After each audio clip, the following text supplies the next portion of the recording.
अस्सलामुअलैकुम। आप सबको एक दफ़ा फिर से मेरे YouTube चैनल पर खुशामदीद। आज हम बनाने वाले हैं शामी बर्गर।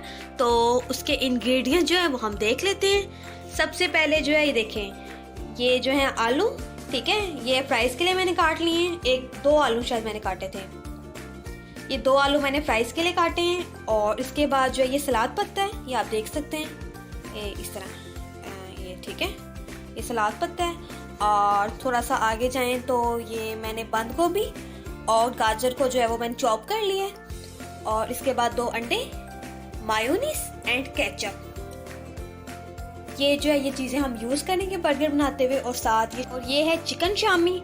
और अगर आप लोग इसकी रेसिपी देखना चाहते हैं तो मैंने डिस्क्रिप्शन पर इसका लिंक दे दिया है, लिंक पर क्लिक करके देख सकते हैं शामी की रेसिपी। और ये जो है ये बंद है, ठीक है, ये आप देख सकते हैं, ये बर्गर के जो हैं ये, ठीक है, इसमें 4 बर्गर हैं। तो चलें फिर रेसिपी बनाना स्टार्ट करते हैं।